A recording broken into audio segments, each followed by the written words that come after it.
Coach, and then we can take questions. Tremendous victory again. You know, we looked for a team victory. We knew it would take all three phases would have to be effective in this game, and they were. It was great to see that happen again. From offense, defense, and special teams. That can't go. There's a lot of things to talk about, but that's what we were asking for, and we got it out of this team, which was great to see. They prepared well. Defensively, where do you want me to start? It's off the charts. They were able to kind of dictate tempo. They got themselves in position to change calls when needed. Their communication was off the charts. They got on and off the field. The pace was a non-factor for Indiana. It was great to see. Trust me, this offense had us all worried. It had me a little bit petrified walking into this game because they are very, very talented on the offensive side of football. And our kids played lights out today. And my hat goes off to them, the defensive staff, for the preparation that they did. Offensively, ran the ball extremely well, obviously. Physical, big plays. Got to finish a few more drives. It's hard to find anything critical when you play like that. But again, I know we're going to sit back and say we want to finish a couple more drives, but we did make the field goals and we had the opportunities, which was great to see. So, tremendous victory. Bottom line, great victory for the Badgers, and we move onward and upward, but we're going to enjoy this one. Mike's on the other side. Jeff? You mentioned that Indiana's offense left you a little petrified, but on the flip side of that, knowing the way you guys can run the ball and knowing that they have struggled to stop the run, did you expect to be able to move the ball consistently? Yeah, I mean, when we came in, that's always our mindset, is to be able to, grind the ball out consistently and make good plays when opportunity presents itself. And it was difficult, but difficult out there throwing the ball for both sides. When we were going into that wind, it was fairly dramatic, and it took away our opportunity to really spin the ball down the field for those offensive shots. So it would have been, you're kind of rolling the dice, I guess, if you do that at that point. But we were fairly consistent. We got backed up a couple times. We were able to move the chains, and every time we punted, I believe we were punting to pin them, trying to get the pins. So that was good to see. But the offense was solid. I know they were on a couple of drives back with touchdowns. Tom? Gary, the consistency and effort of your guys from week to week has been pretty strong, and that just doesn't happen. A lot of that's preparation. The seniors, could you address that a little bit? Well, it's important to this team. I think it said in spring ball, I remember saying, I think we had one bad practice, and fall camp, I believe, if I remember right, telling the kids that I thought we had a bad practice. And a couple other times, I've told myself and told them I thought they had a bad practice, and I watched the film and I was mistaken. They had a nice practice. So their consistency throughout the whole year, not just the season, has been impressive. And again, I believe you prepare for that stuff in the off season with the team and their mindset. But the senior leadership is outstanding on this team. It's not good. It's outstanding. It continues to be. Their focus, their care factor, the way they lock in the mornings is special. It really is. And a lot of that has to do with the seniors on this football team. Rob? Gary, this week you were asked about whether there was something wrong with Melvin, or the drop in his production. On the flip side of that, though, is there something right about James White right now and what he's doing week in, week out? Whatever it is, we need to keep doing it. He's. I don't see a change in his effort, the way he's carried the ball, just opportunities presenting itself for James, and he's taking advantage of it. And that's the way it is as a running back. It's kind of as a wide receiver, a defensive lineman. You can go on and on. Sometimes the opportunity is there to make plays, and sometimes it's not. And James is really taking advantage of that the last few weeks. And we'll look back when the season is over with, and we'll say, the 3-week stint there with Iowa, and that we've come down to this Indiana game. He's been huge for us, and he's broken big plays. Today there was a whole bunch of big plays, but at BYU and Iowa there was those 2 big power plays that I remember. He popped for touchdowns, and it flipped the game. He's a tremendous competitor, and in my opinion, he will have the opportunity to play this game for a long time after he leaves here, and he will play for a long time. Yeah. Gary, Indiana's offense has a lot of guys that put up a lot of yards, and granted, you mentioned it was hard to throw the ball there, but just talk about the play your cornerback today, really just kind of holding everyone in check from a passing standpoint. Did a nice job with man coverage, getting our hands on people at the line of scrimmage, communicating in the back end. The ability to flip the coverages and change coverages with the communication is very difficult at home, and it's loud. It's loud here at Camp Randall, which you all know. You get to those third downs, and those kids have got to use hand signals to communicate. Those changes come fast and quick, and there was good communication. I think we busted one coverage, 2 coverages I remember the whole day, and neither one of them ended up hurting us badly. But they just matched up and played at a high level today. I thought I was very impressed with Darius and Sojourn. You know, and Dez was in a lot of man cover situations again today and did a nice job. Jeff? Gary, you've been asked about the backs, but do you need to review the tape to know that there was some pretty good downfield blocking today? Yeah, no.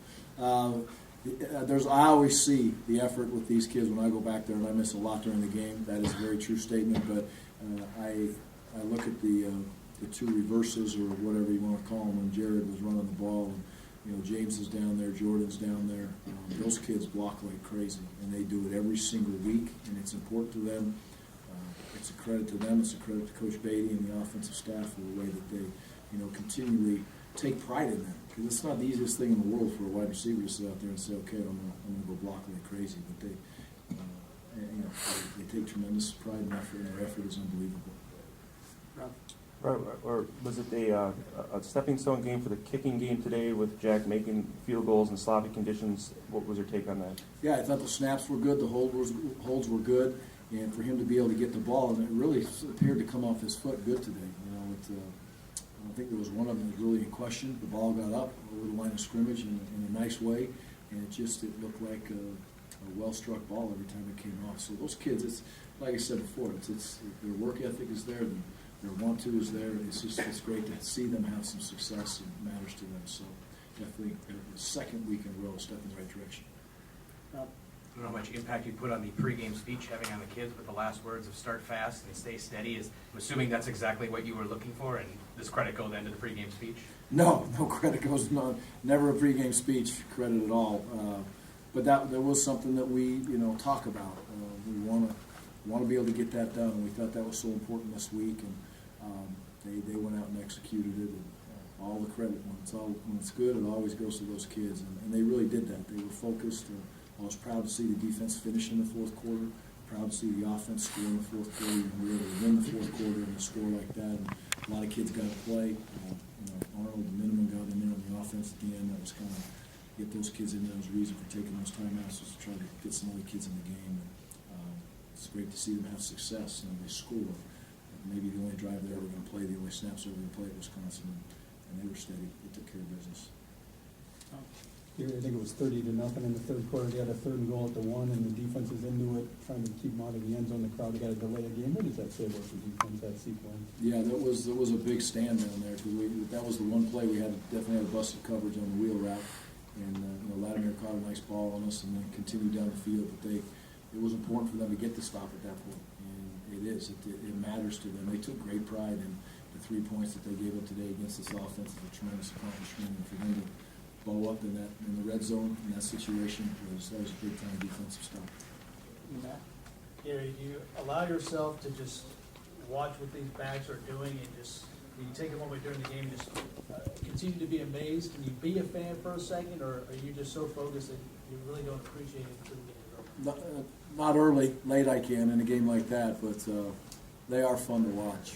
And it's fun to watch this offensive line. Again, they grind away. We got a whole bunch of looks again this week that we didn't anticipate them all. And the adjustments that are made, it's a continual grind with the tight ends, the fullbacks, and the offensive line every week to see how they're going to come out and try to stop that run game. So a lot of the credit goes to those kids that are in front of the backs, and you see Joel time and time again checking those runs. Every time he walks out of there and backs off, he's checking the run that he likes. And that's a player-driven offense when we get to that opportunity, and it's great to see that the backs are tremendous. And Derek just bangs away in there again. He doesn't get a carry, but he plays at a very high level. So James and Melvin are special kids. You're backed up and you're up inside your 10, hand off to James the first play. What are you expecting out of that play, and what are the chances he's going to break it all? Well, I believe it was his power. I don't know for sure, but it broke it, and away he went. So it's be a great way to start the football game every week. So if we can continue that, that'd be good. Jeff? You had a chance to take the ball, I think, winning the coin toss. Just out of curiosity, why did you take to defer? I'm anticipating Indiana's going to want the ball. Yeah. I just believe in that. We thought about it. We talked about it in the past on some weather and some different situations, but it's just, right now I felt like the best thing to do at the beginning of that game was to defer, give our offense a little bit of a feel of the game, I guess, and let the defense go out there. They wanted a shot to be able to play, and Just, we deferred every time this year, and we'll continue to do so. Jesse? Gary, was using Jared in the run game a big part of the plan going in, or was it partly a product of maybe weather conditions and not getting the ball and passing today? I don't know that. I think there was some select plays, but that would have to be to the offensive staff. We worked well, so it was good planning. Gary, this isn't the first time this season that we've heard an offensive pace hasn't been a factor. How confident are you in the speed and scheme of your defense to match up with any offensive paces all year?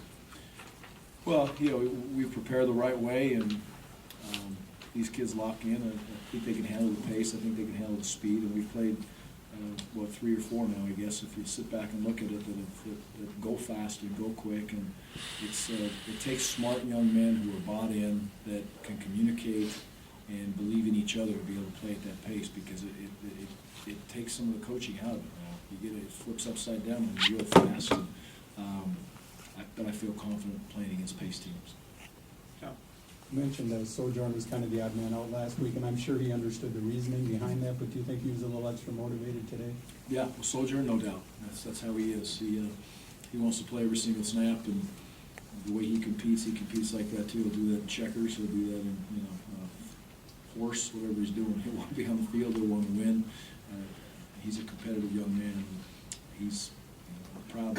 He's handled this freshman year unbelievably well now. To be at this point 10 games in and play as much as he's played and stay steady and not hit the walls impressive. So it was good to see him get out there today and have some success. Anything else for Coach? 1 minute. Go ahead, Jeff. You made the switch to Aberdare or something returns after Kenzel off that one. Is that something you can look at permanently now? How are you going to handle that? Well, Kinzel will get back in there, and he'll be fine. I think that it's bobbled around a little bit, and the wet ball scenario was also something we sat down and talked about. And, it's Kinzel is a very prideful young man. I want him to be back there. I feel good about him being back there, and we'll continue to let him do that in those situations. But you get in that spot, and we weren't going to get a return. They were kicking the ball high. We wanted to fair catch it, and Abby makes great decisions, as well as Kinzel does too. It was just kind of this game that went Abby's way in the back there. Rob? Gary, as you look ahead to Minnesota, as well as they're playing, has this become a big week for you guys? I know you're going to savor this one, but how do you look ahead? Well, this is a very big week. It's rivalry week. Here we go, and these kids are excited. When we broke it out, Father Mike gave us a prayer after we were done, and the kids understand the importance of this game, and that was brought up by Father Mike right away. So away we go. So they didn't have much time to enjoy. They were ready to roll and back on it. So we'll come back and start up. It'll be the same plan. We're far enough into this thing, game 11. You're doing what you do, and you get focused on the task at hand. And these kids will enjoy it today. We'll enjoy it today, and then we'll get back here. And I'd imagine by the time we walk in here Monday morning, they'll have watched 4 or 5 games on Minnesota. Thanks, Coach.